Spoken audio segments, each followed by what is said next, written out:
नमस्कार दोस्तों, पढ़ाई फॉर ईयर चैनल में आपका हार्दिक स्वागत है। दोस्तों, बहुत ही अच्छी खबर है। रेलवे के अंदर भर्ती निकली है, अप्रेंटिस की भर्ती है और काफ़ी पोस्ट हैं दोस्तों। 432 पोस्ट हैं ये। अगर आप आईटीआई पास कर चुके हैं या आप आईटीआई के स्टूडेंट हैं तो आप पूरा वीडियो ध्यान से देखें ताकि पता लगे कि एजुकेशनल क्वालिफिकेशन आपकी कितनी होनी चाहिए दोस्तों रेलवे के अंदर अप्रेंटिस करने के लिए। तो आइए चेक कर लेते हैं पूरी डिटेल। ये साइट आपके सामने रेलवे की, और आपने यहाँ पे न्यूज़ एंड अपडेट के सेक्शन पे जाके क्लिक करना है दोस्तों। यहाँ पे इसका लिंक वैसे आपको वीडियो के डिस्क्रिप्शन से भी मिल जाएगा। न्यूज़ एंड अपडेट्स पे क्लिक करने के बाद यहाँ पे कैरियर के सेक्शन में आपने जाना है। तो जब आप इस पे क्लिक करेंगे दोस्तों, इसके ठीक नीचे यहाँ पे कैरियर का सेक्शन है, वहाँ पे जाके आप ऑफिशियल नोटिफिकेशन को डाउनलोड करना है आपने। तो आइए चेक कर लेते हैं ऑफिशियल नोटिफिकेशन क्या है। तो दोस्तों, ऑफिशियल नोटिफिकेशन आपके सामने है। साउथ ईस्ट सेंट्रल रेलवे, आप यहाँ पे चेक कर सकते हैं। बिलासपुर के लिए है दोस्तों ये भर्ती, और डेट यहाँ पे है 28 जुलाई का ऑफिशियल नोटिफिकेशन है। आपने ध्यान रखना है लास्ट डेट का। हिंदी और इंग्लिश दोनों के अंदर ये पूरी डिटेल बताई गई है, और सेम है दोस्तों ये पूरी हिंदी और इंग्लिश के अंदर। तो ये इंग्लिश का हम चेक कर लेते हैं कितनी जो है पोस्ट हैं, किस ट्रेड के लिए हैं। तो इंग्लिश में हम इसको रीड करके चेक करेंगे। यहाँ पे दोस्तों इन्होंने बताया कि ऑनलाइन जो रजिस्ट्रेशन है वो आपके 1 अगस्त से शुरू हो चुके हैं। लास्ट डेट उसकी रहेगी 30 अगस्त 2020। आपने ध्यान रखना है इस चीज़ का। 1 अगस्त से शुरू हो चुके हैं और लास्ट डेट है 30 अगस्त 2020। और ये साइट है जिस पे जाके आपने ऑनलाइन अप्लाई करना है। apprenticeshipindia.org साइट है आपके सामने। और बात करते हैं दोस्तों ट्रेड वाइज पूरी डिटेल की। नंबर 1 पे जो है दोस्तों कोपा की ट्रेड है सबसे पहले, क्योंकि जो कोपा वाले कैंडिडेट्स हैं उनके लगातार हमारे पास कमेंट्स आ रहे थे कि कोपा की ट्रेड कम आती हैं। पिछले वीडियो में भी दोस्तों मैंने आपको बताया था कि आप अपने डॉक्यूमेंट्स बिल्कुल तैयार कर लें, क्योंकि भर्ती रेलवे के अंदर अप्रेंटिस की आने वाली है। तो रेलवे की अप्रेंटिस की भर्ती आ चुकी है, और भी अलग अलग डिपार्टमेंट के अंदर दोस्तों अप्रेंटिस की भर्ती निकलने वाली है। और रोडवेज के अंदर भी अप्रेंटिस की भर्ती आएगी।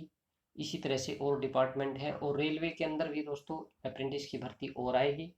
अगर आप आईटीआई पास कर चुके हैं अपने डॉक्यूमेंट्स को तैयार कर लें। पिछले वीडियो में मैंने आपको बताया था अच्छी तरह से कि आपने कौन कौन से डॉक्यूमेंट्स तैयार करने हैं। तो आइए चेक कर लेते हैं पूरी डिटेल ट्रेड वाइज। यहाँ पे नंबर 1 पे जो पोस्ट है दोस्तों उसका नाम है कोपा। टोटल पोस्ट हैं 90।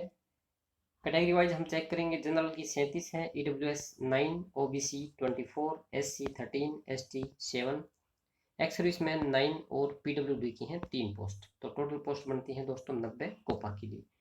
नंबर 2 पे है स्टेनोग्राफर इंग्लिश के लिए, टोटल पोस्ट है 25। कैटेगरी वाइज आपके सामने है। जनरल की 10 हैं, ईडब्ल्यूएस की 2 हैं, 7 हैं दोस्तों ओबीसी की, एससी के लिए 4, एसटी के लिए 2, और टोटल जो है 25 पोस्ट है। यहाँ पे एक्स सर्विसमैन की 2 हैं और 1 पोस्ट है फिजिकल हैंडीकैप की पीडब्ल्यूडी की। नंबर 3 पे जो है दोस्तों स्टेनोग्राफर हिंदी के लिए है, टोटल पोस्ट है यहाँ पे 25। कैटेगरी वाइज आप डिटेल चेक कर सकते हैं। उसके बाद है नंबर 4 पे फिटर की। फिटर की 80 पोस्ट हैं दोस्तों, काफ़ी पोस्ट हैं फिटर की भी। उसके बाद है इलेक्ट्रीशियन की 50 पोस्ट हैं। वायरमैन की जो है 60 पोस्ट है। यहाँ पे वायरमैन की 50 पोस्ट हैं। और है इलेक्ट्रॉनिक मैकेनिक की 6 पोस्ट हैं। आरएसी की जो है यहाँ पे आप चेक कर सकते हैं 6 पोस्ट हैं दोस्तों। और इसी के ठीक नीचे जो है इन्होंने वेल्डर की बताई है। तो वेल्डर की जो है 40 पोस्ट हैं, काफ़ी हैं वेल्डर वालों के लिए भी। और यहाँ पे जो है 10 पोस्ट हैं दोस्तों प्लम्बर की, और 10 पोस्ट है मैसन की। पेंटर की 5 पोस्ट है। यहाँ पे कारपेंटर की 10 पोस्ट हैं। और इसी के ठीक नीचे इन्होंने बताया कि मशीनिस्ट की 5 हैं, टर्नर की 10 और शीट मेटल वर्कर की 10 पोस्ट हैं। तो सारी जो है कैटेगरी वाइज अगर हम टोटल करें तो टोटल पोस्ट बनती है 432। तो दोस्तों, अगर आप इंटरेस्टेड है अप्रेंटिस करने के तो आप इसमें ज़रूर अप्लाई करें। ये अप्रेंटिस की भर्ती है बिलासपुर के लिए। बिलासपुर पड़ता है दोस्तों छत्तीसगढ़ में।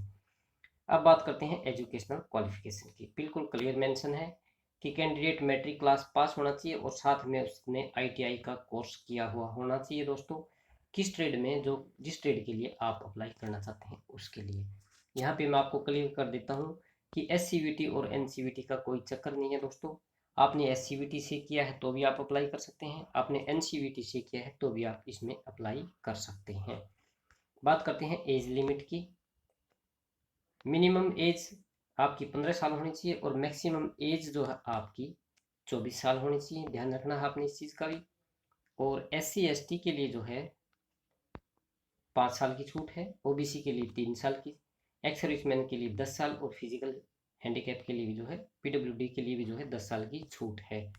अब दोस्तों बात करते हैं हम कि आपकी जो डेट ऑफ बर्थ है वो किन डेट्स के बीच में आपकी होनी चाहिए। तो इस टेबल के अकॉर्डिंग आपने चेक करनी है अपनी डेट ऑफ बर्थ को। अगर आप जनरल कैटेगरी से हैं तो आपकी डेट ऑफ बर्थ 1 जुलाई 1996 से लेकर 1 जुलाई 2005 के बीच में होनी चाहिए। अगर आप SC कैटेगरी से हैं तो 1 जुलाई 1991 से लेकर 1 जुलाई 2005 के बीच में। अगर ST है तो 1 जुलाई 1991 से लेकर 1 जुलाई 2005 आप चेक कर सकते हैं दोस्तों। इस टेबल के अकॉर्डिंग ही जो है आप अप्लाई करें अच्छी तरह से अपनी एजुकेशन एज को मैच करके, ताकि बाद में कोई दिक्कत ना आए किसी भी प्रकार की। क्लियर इन्होंने बताया यहाँ पे सभी कैटेगरीज के लिए, फिजिकल हैंडीकैप और एक्स सर्विसमैन के लिए भी, PWD और एक्स सर्विसमैन के लिए भी इन्होंने बताया है कि 1 जुलाई 1986 से लेकर 1 जुलाई 2005 के बीच में आपकी डेट ऑफ बर्थ होनी चाहिए। और OBC के लिए बताया है कि 93 से लेकर 2005 के बीच में। ST के लिए, शेड्यूल ट्राइब के लिए जो है 1991 से लेकर 2005 के बीच में। इस टेबल को दोस्तों आपने चेक करना है अच्छी तरह से। जो अप्रेंटिस का टाइम रहेगा, जो टाइम पीरियड है दोस्तों 1 साल की रहेगी। स्टाइफंड का इन्होंने बताया है कि स्टाइफंड स्टेट गवर्नमेंट जो छत्तीसगढ़ का रूल है दोस्तों उसी के अकॉर्डिंग दिया जाएगा। स्टेट गवर्नमेंट ऑफ छत्तीसगढ़ जो है उसके अकॉर्डिंग जो भी रूल एंड रेगुलेशन है अप्रेंटिस के, उसी के अकॉर्डिंग आपको स्टाइफंड दिया जाएगा। 1 साल की आपकी ट्रेनिंग रहेगी स्टाइफंड की। अब बात करते हैं कि सिलेक्शन का प्रोसेस क्या रहेगा। सिलेक्शन का प्रोसेस वही होगा दोस्तों जो कि ज़्यादातर रेलवे की जितनी भी भर्तियां निकलती हैं उसमें अडोप्ट किया जाता है, वही रहेगा। यानी कि मैट्रिक क्लास के नंबर और ITI के नंबर मिला के दोस्तों मेरिट लिस्ट तैयार होगी, उसी के अकॉर्डिंग जो है आपको कॉल किया जाएगा। यहाँ पर मैं आपको बता देता हूँ दोस्तों, चाहे अप्रेंटिस की भर्ती हो, चाहे किसी भी डिपार्टमेंट में कोई भी भर्ती हो, चाहे वो हरियाणा स्टाफ सिलेक्शन कमीशन की है, चाहे HVSC की है, या कोई बैंक की है, या रेलवे की है, किसी भी डिपार्टमेंट की कोई भी भर्ती है, तो दोस्तों matric class 10+2 BA BSc BCom MA MSc MCom MPhil PhD कोई भी आपकी एजुकेशनल क्वालिफिकेशन है दोस्तों, सभी के मार्क्स को एग्रीगेट चेक किया जाता है और उसी के अकॉर्डिंग ही मेरिट लिस्ट तैयार होती है दोस्तों। आपको आगे के लिए भी बता देते हैं। और फिर शॉर्ट लिस्ट कैंडिडेट को किया जाता है। अगर कई डिपार्टमेंट ऐसे हैं जैसे एजुकेशन डिपार्टमेंट है तो दोस्तों वहाँ पे स्क्रीनिंग टेस्ट वगैरह लिए जाते हैं, मेरिट लिस्ट तैयार की जाती है। जैसे हरियाणा स्टाफ सिलेक्शन कमीशन में भी होता है दोस्तों, रिटन एग्जाम रख दिया जाता है कैंडिडेट को शॉर्ट लिस्ट करने के लिए। लेकिन ओवरऑल जो प्रोसेस है दोस्तों वो यही होता है कि आपके जो भी जितनी भी एजुकेशनल क्वालिफिकेशंस हैं उन सभी को जोड़ के एग्रीगेट और उसी के अकॉर्डिंग जो है फाइनल लिस्ट तैयार की जाती है। आपने ध्यान रखना है, यहाँ पे क्लियर इन्होंने बताया है दोस्तों कि आपके मैट्रिक क्लास और ITI के जो मार्क्स हैं वो आपके कैलकुलेट किए जाएंगे। बात करते हैं दोस्तों सिलेक्शन का प्रोसेस। इन्होंने बताया है कि ये सिलेक्शन का प्रोसेस हम एडॉप्ट करेंगे। और मेडिकल एग्जाम का इन्होंने बताया है दोस्तों कि जो सिलेक्टेड कैंडिडेट है उनको मेडिकल सर्टिफिकेट देना पड़ेगा। क्लियर मेंशन उन्होंने बताया है सिलेक्टेड कैंडिडेट्स में be advise to bring medical certificate at the time of document verification. जब आपका डॉक्यूमेंट वेरिफिकेशन होगा तो आपने मेडिकल सर्टिफिकेट उनको बनवा के देना है कि आप बिल्कुल सही हैं, मेडिकली आप फिट हैं। तो दोस्तों ये चीज़ें आपने बनवानी है। अब मेडिकल सर्टिफिकेट आपने जिससे बनवाना है वो भी इन्होंने बताया है। The medical certificate should be signed by government authority, doctor, gazetted doctor से, not below the rank assistant surgeon of central या फिर स्टेट हॉस्पिटल। गवर्नमेंट हॉस्पिटल का ही दोस्तों आपने बनवाना है।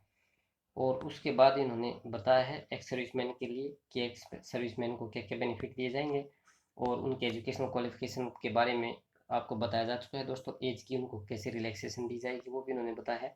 लास्ट डेट का आपने ध्यान रखना है। फिर इन्होंने बताया है 1 अगस्त से लेकर और 30 अगस्त तक, 30/8/2020 तक आप इस पर अप्लाई कर सकते हैं। साइट का लिंक ये आपके सामने है apprenticeshipindia.org।